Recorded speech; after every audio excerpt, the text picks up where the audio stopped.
welcome back to Coach Speak with Erik DeRoo. So the first ever post that I made on my TikTok channel is about point guards and the top 3 things I look for in point guards. And honestly, if that wouldn't have taken off like it did, I think I just looked it up and it had over 125,000 views. It had almost 100,000 the first 2 days. If it wouldn't have taken off like that, I probably wouldn't have ever taken TikTok as seriously as I did moving forward. But it was my first video and it absolutely took off. And I had a lot of questions about it, which is probably why it started as much views as it did, is because my top three things I look for in point guards is probably different than yours. I haven't changed my mind on what the 3 things I want in a point guard is. Obviously, there's more things to my top 3 list. I can make it 5, 7, 10 things I actually really desire in a point guard, but these are my top 3. So if you stay and watch the end of the video, you'll hit all 3, and then why I argue other skill sets are not as necessary to be in my top 3 and what I look for a point guard. So here we go. The first, shot making ability. Shot making ability is super important at all positions, but as a point guard, the ball's in your hands already a ton. You need to be able to shoot the basketballs to keep defenses respecting you in the team's space. If you can't shoot the ball, teams are going to back up on you and take away post passes, post feeds, passes to your wings, easy drives with spacing. So your ability to make shots is going to be important at a lot of positions, but for me, especially the point guard position, we run a ton of ball screen action in our offense. And if a defender goes under that ball screen, I need our point guard to be able to shoot it behind the ball screen. So if you can hit spot shots, awesome. If you can make shots off the bounce, especially behind screens on the right read, I definitely am interested. The second thing I look for in point guards is court vision. The ability to see the court in live play when you have a live dribble isn't as easy as it sounds. Being able to see and make reads and understand who's defending who and mismatches and things of that nature. And if you can make that pass or what pass you have to make, all of that encompasses court vision for a point guard.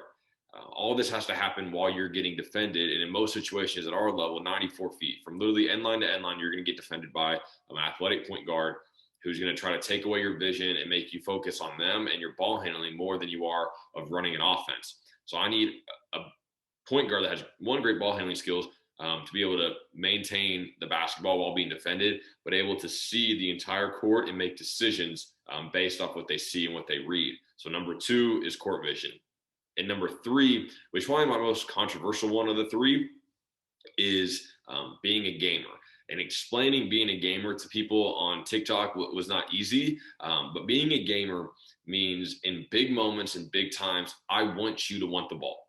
I want you to demand the basketball. I want you to want it. I want you to be able to go make a play. It doesn't mean the scoring play. It might mean setting up somebody on your team to score, to break down the defense, to make the read for the kick. I want you to want the basketball in your hands to make those decisions. So those are my top 3: shot making ability, court vision, and being a gamer.